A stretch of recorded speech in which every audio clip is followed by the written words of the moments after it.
Assalamu alaikum wa rahmatullahi wa barakatuh. Alhamdulillah, mina kära bröder och systrar, vi tackar Allah subhanahu wa ta'ala för ännu en gång som Allah subhanahu wa ta'ala har gett oss möjlighet att vi är här för Allahs skull. Alhamdulillah, my respected brothers and sisters, we thank Allah subhanahu wa ta'ala for this great opportunity Allah has given us. Allah chose us, Allah gave us ability to be here to please Allah subhanahu wa ta'ala. الحمدللہ میرے بھائیوں اور بہنوں، ہم اللہ کا شکر ادا کرتے ہیں کہ اللہ سبحانہ وتعالیٰ نے ہمیں اپنے گھر میں آنے کی توفیق عطا فرمائی اور اپنے لیے اپنے گھر میں جمع ہونے کی توفیق عطا فرمائی. Alhamdulillah, vi närmar oss Ramadan. Samtidigt som det är glädjande, det är en vecka kvar. Det är också lite skrämmande skulle jag säga. För att tiden går så fort som den går. Och vi i sin tur slösar så mycket tid på annat som är mindre viktigt. Och vi lägger mindre tid på det som är viktigt. Så det är skrämmande hur bara tiden passerar förbi och vi bara tänker att när det kommer då får vi se. Men Ramadan är en vecka ifrån oss. En månad som är välsignad månad, Koranens månad, fastans månad, tålamodens månad. Och vi är så oförberedda som vi är. Vi vet själva, vi alla vet själva hur det ser ut för oss när det kommer till förberedande av Ramadan. Förra veckan vi pratade om ett väldigt viktigt och aktuellt och relevant ämne. Att kontrollera lust, shahwa. Att försöka se hur jag kan kontrollera mig och lyda Allah subhanahu wa ta'ala och följa profeten sallallahu alaihi wasallam lära. Dagens ämne handlar om tungan, lisan. Det sägs i en hadis, jirmuhu saghir wa jurmuhu kabir. Jirmuhu saghir wa jurmuhu kabir. Vad betyder det? Den väger inte så mycket. Nu säger jag inte att man ska ta ut tungan och väga. Då kommer man inte komma tillbaka. Men att den väger inte mycket, det vet vi. Det är en liten köttbit. Men de handlingarna eller de ord som vi yttrar från den här tungan har stort vikt i de sammanhang vi gör. Vi kan säga ett ord till någon och förstöra den personens dag. Vi kan förnedra någon en gång. Och vi kan förstöra den personens förtroende. Men på samma sätt man kan säga ett ord och göra dagen för någon. Så det handlar om hur vi kontrollerar tungan. Och därför profeten sallallahu alaihi wasallam nämnde den som garanterar och den som kan garantera säkerhet för de här två delarna i kroppen. Det vill säga det som finns mellan tänderna och den som finns mellan låren. Det vill säga din privata del och din tunga. Allahs profet säger, jag garanterar Jannah. Det är ingen liten garanti, men det handlar också om något som vi behöver sträva efter, kämpa, anstränga.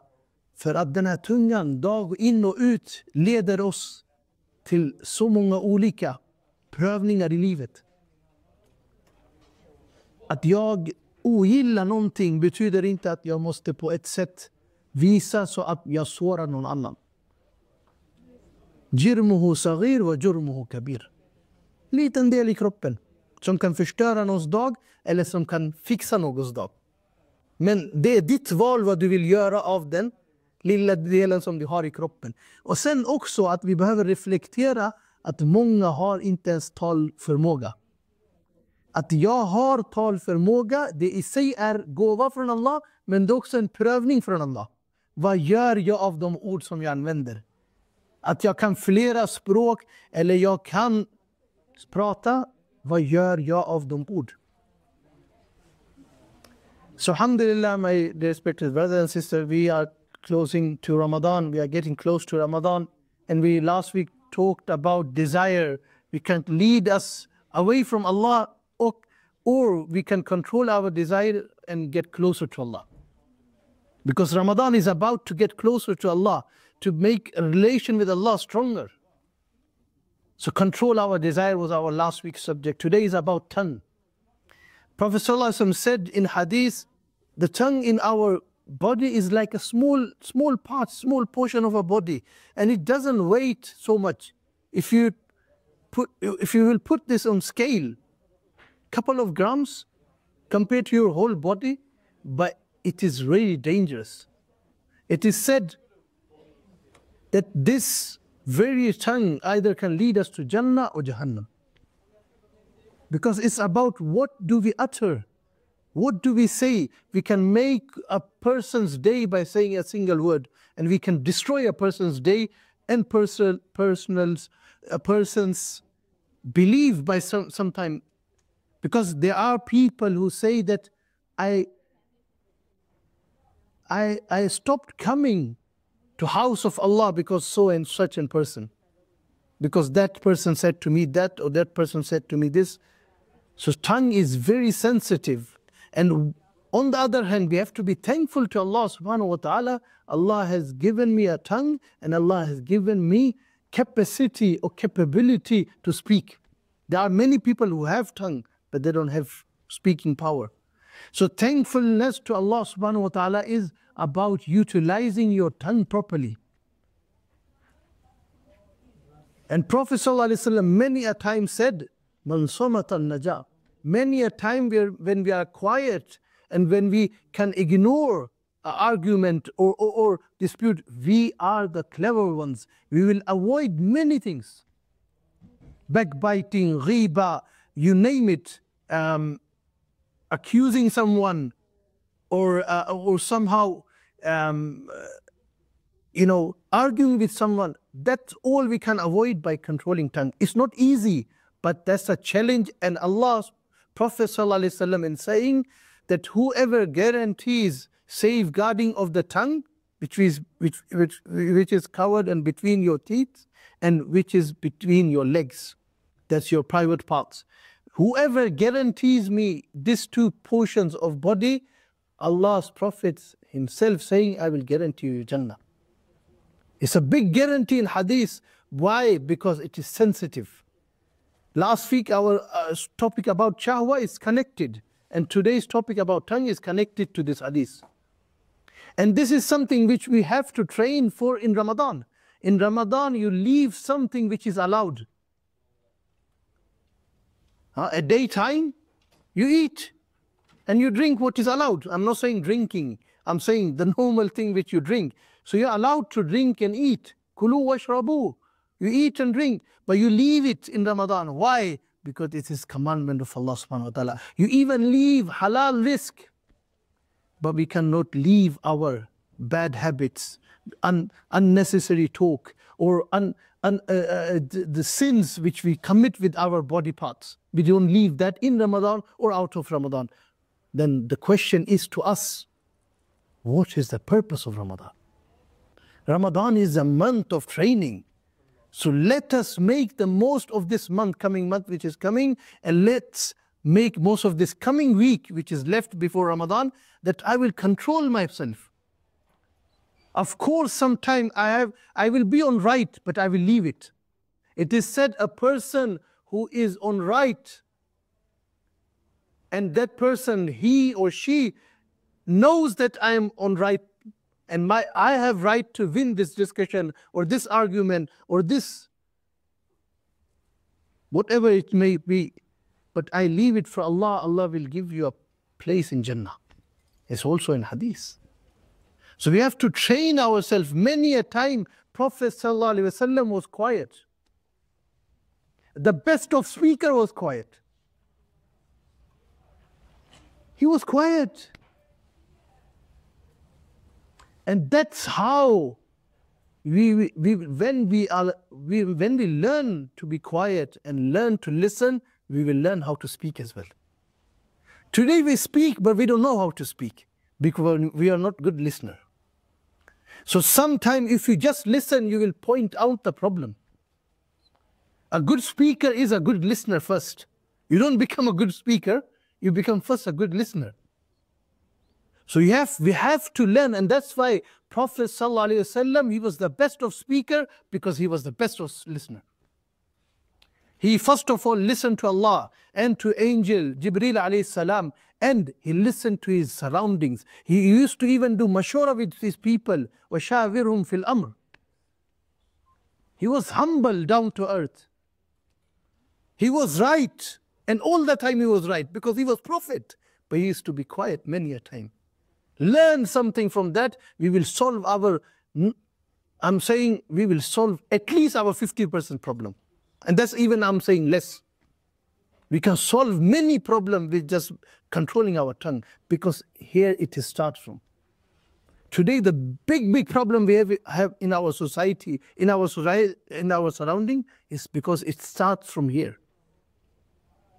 Something which someone said or expressed, a single word, could lead to destruction of the society.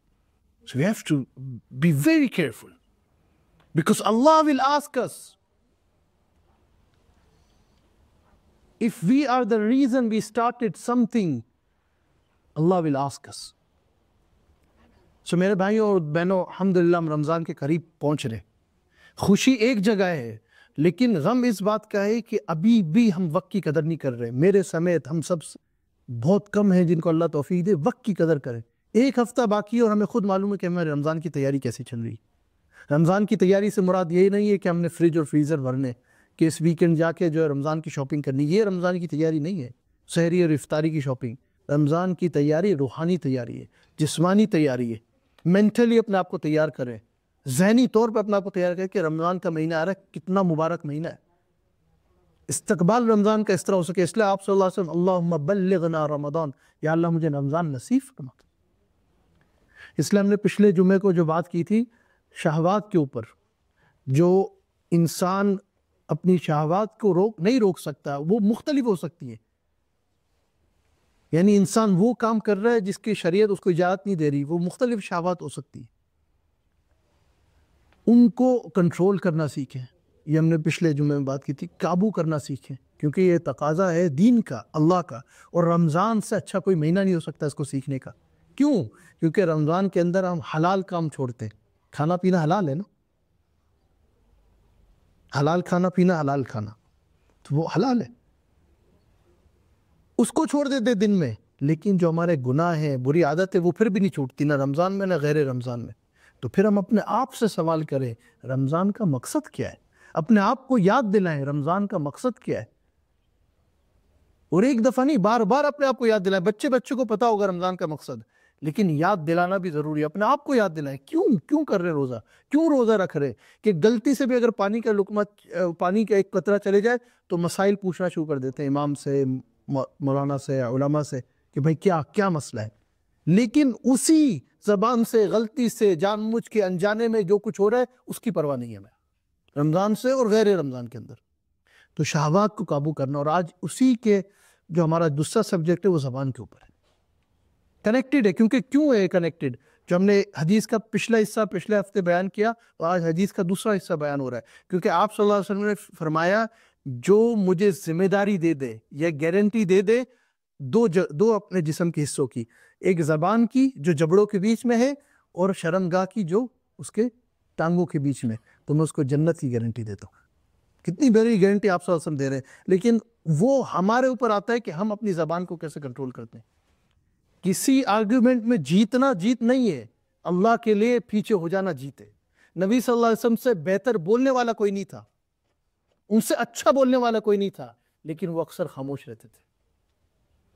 اور یہ شرط ہے اچھے بولنے والے کے لیے, آپ کسی سے بھی پوچھ لینا, یہ مسجد کے ملا کو چھوڑ کے آپ کسی سے پوچھ لو, یہ شرط ہے اچھا بولنے کے لیے کہ آپ اچھے سننے والے بنو. ہم سب سمجھتے ہیں بہت اچھا بول رہے ہیں, بہت اچھا بول رہے ہیں. جب تک اچھا سننے والا نہیں بنیں گے, اچھا بولنے والے بن ہی نہیں سکتے. یہ اللہ کے نبی کی سنت ہے, اللہ نے دکھایا. اللہ کے نبی کے اندر ہمیں بہترین رول ماڈل جو کہا, تو اللہ کے نبی سننا جانتے تھے, امت کی سنتے تھے, سنانے سے زیادہ سنتے تھے. سننے سے ہی پتہ چل جاتا ہے آپ کو. آپ جو ہمارے معاشرے میں مسائل ہے نا, وہ یہ نہیں ہے کہ لوگوں کو بولنا نہیں آتا, لوگوں کو سننا نہیں آتا. ایک دوسرے کی نہیں سنتے, ایک دوسرے کو سناتے ہیں. جب سننا سیکھیں گے تو آپ کو مسئلہ اپنے رشتوں میں ہوگا, पड़ोसी में होगा, आपस में भाई बहनों में है, माँ बाप में है, बच्चों में है, काम पे है, कहीं भी है। आप सुनना सीखेंगे, आपको मसला खुद नजर आ जाएगा, उसका हल भी नजर आ जाएगा। बात करते करते आपको मसले का हल नजर आ जाएगा कि यार ये तो ये बात है, इसको क्यों नहीं हम फोकस नमक और चीनी पे कर रहे होते हैं कि घर खाने में नमक और चीनी कम थी इसलिए मियाँ बीवी की लड़ाई हुई, लेकिन मसला कुछ और ही होता है। वो मियाँ बीवी खाने में नमक और चीनी कम अगर होटल में हो तो इस तरह लड़ाई तो नहीं करेंगे, क्योंकि वो मसला नहीं है, मसला कुछ और है, रूट पे जाए। एक दूसरे की सुन नहीं रहे, एक दूसरे को समझ नहीं रहे। जब सुनेंगे नहीं तो समझेंगे क्या? तो ये चीज को समझे। आप सल्लल्लाहु अलैहि वसल्लम ने फरमाया मन समतन नजा, जो खामोश रहता है वो नजात पाता है। मैं ये नहीं कह रहा कि बिल्कुल ही खामोश हो जाए कि बोलना नहीं आता, लेकिन जब खामोश रहेंगे तो आपको बोलना आएगा भी, और ये भी अल्लाह सुझाएंगे कि बोलना कब है और क्या बोलना है और कितना बोलना है। इसलिए आप सल्लल्लाहु अलैहि वसल्लम क्या थे? जवामिउल कलिम, कम बोलते थे, मुख्तसर बोलते थे, लेकिन ऐसा बोलते थे कि इंसान को पता चल जाता था कि ये कलाम कोई आम कलाम नहीं, ये जुमले कोई आम जुमले नहीं है। बड़े बड़े बादशाह घुटने टेक देते थे, आप के लेटर जाते थे अस्लिम तस्लम। तो ये हमें सीखना है, अगर माशरे में हमने मसले हल करने और अपने घर से शुरू करें, अपने मामला से करें। ज़बान की हिफाजत, आपने फरमाया जिर्मु सगीर व जुर्मुहु कबीर, कि है तो गोश्त का छोटा सा लुथड़ा, चंद ग्राम उसका वजन होगा, लेकिन इसका जुर्म बहुत बड़ा है। इतना बड़ा है कि जहन्नम में भी लेके जा सकता है और इतना बड़ा है कि जन्नत में भी लेके जा सकता है। आप इसी जुमले से किसी का दिन बना सकते हैं और एक ही जुमले से किसी का दिन बर्बाद कर सकते हैं। बहुत से लोग दीनी हलकात के अंदर मसाजिद में एक दूसरे की वजह से नहीं आते, इसने ये बोल दिया, ये मेरी गीबत करता है, इसने मुझे ये। हम दीनी हलकात में अपनी जबान की वजह से लोगों को रोक देते हैं, और कहाँ जाएंगे? और बाकी तो कुछ रहा ही नहीं ना। जब दीनी हलकात को हमने नहीं बख्शा, मस्जिद को नहीं बख्शा, अल्लाह के घर को नहीं बख्शा, तो हम ये सीखें कि ज़बान की हिफाजत कितनी ज़रूरी है। और रमज़ान में नहीं करेंगे और अब नहीं करेंगे तो कब करेंगे? आप और हम एक दूसरे से सवाल करें या खुद से ही कर लें। एक दूसरे से मकसद मेरा ये था कि एक दूसरे को निशाना ना बनाए, लेकिन एक दूसरे को याद देना है। अगर अब नहीं करेंगे तो कब तक ये उज़र देते रहेंगे कि नहीं होती ज़बान पे कंट्रोल? फिर अल्लाह को जवाब देना होगा, क्योंकि अल्लाह हर एक जुमले का अल्लाह पूछेंगे। मैं एक वाकया सुना के फिर ख़त्म करता हूँ। I will just mention a story and इंशाल्लाह I will end today's inshallah reminder. There was a sheikh, a buzurg, a pious person. When he used to sit for lecture, he used to give lectures for hours, hadith and tafsir. He was very, very pious, but he was very knowledgeable lecturer. But when he used to speak in privately to people, he used to utter every single word like this. I will just give you example. Like if he's speaking to someone and saying, how are you? He will say, how are you? He will break down. Why? It's not because the person who is sitting in front of him cannot speak, because he, after every word, is pondering, did I say a right word or wrong word? When he's giving lecture, he knows it is from Hadith and Quran, haq. I know it's right. But he's speaking in personal, he says, it's my word and Allah will ask me. So I have to see. Today we utter so many words without even meaning, without even thinking, and then we say, I shouldn't have. But you broke someone's heart. You destroyed someone, literally destroyed someone by your wordings. And you're saying, so what? Everyone does it. We have to be very careful. It's very, very, very, very dangerous. ज़बान का जो है ना, इसका ख्याल, क्योंकि एक बुजुर्ग के बारे में आता है, वो हदीस, कुरान, इसके अंदर लेक्चर्स देते थे, माहिर थे, बोलने में अच्छे थे, लेकिन जब आपस में बात करते थे किसी से तो जुमला तोड़ के बात करते थे। मैं मिसाल देता हूँ, यानी आपका क्या हाल है? तो किसी ने उनसे पूछा कि क्या वजह आप इस तरह बात करते हैं? बोला, देखो जो मैं दर्स देता हूँ वो अल्लाह के रसूल का कलाम है, उसमें तो कोई शक नहीं है ना, लेकिन जो मेरा अपना कलाम है ना, अल्लाह मुझसे कहीं ये ना पूछ ले कि ये जुमला ज़्यादा बोला या कम बोला या किसी का दिल दुख गया। इसलिए हर जुमले के बाद मैं ये सोचता हूँ कि सही बोला या गलत बोला। हर जुमले के बाद, आज हम कितने जुमले बोल देते, सोचते ही नहीं, कोई पूछने वाला नहीं, कहीं नहीं है, कहीं रिकॉर्ड ही नहीं है, किसी ने देखा नहीं, किसी ने सुना नहीं। बीवी को शौहर, शौहर को बीवी, बच्चों को माँ बाप को बच्चे, बच्चों कहीं सोचते नहीं हम. So the sista jag vill bara nämna om den här sheikh som jag nämner om, det är att det var en sheikh, han var flytande i språket, han var känd för hans föreläsningar och allt det där. Men när han brukade prata med folk privat, då brukade han bryta ner en mening så här ungefär. Hur mår du? Varför? Inte för att den personen som han pratade med kan inte språket. Nej, för att han brukade säga när man frågade honom varför. Han sa efter varje ord så försöker jag kolla om jag har sagt mer eller extra eller kunde jag ha sagt mindre eller annorlunda, och kommer Allah fråga mig om det. Har jag sårat någon? Har jag råkat såra någon? För idag vi råkar göra mycket i samhället. Jag råkade göra. Jag råkade säga det här. Jag råkade göra det här. När ska vi skärpa oss? Så nu när vi har Ramadan framför oss, en vecka kvar, låt oss kämpa tillsammans. Kontrollera tungan och kontrollera det som finns mellan benen. Allah subhanahu wa ta'alas profet garanterar Jannah. Inshallah, may Allah give us ability to inshallah understand properly, implement properly, and to convey to others properly inshallah. May Allah subhanahu wa ta'ala ge oss förståelse, att förstå rätt och tillämpa på rätt sätt, och inshallah skicka vidare på rätt sätt också inshallah. May Allah give us ability to inshallah understand properly. Allah subhanahu wa ta'ala में सही समझ की, सही अमल की और सही दूसरों तक पहुंचाने की तौफीक अता फरमाए.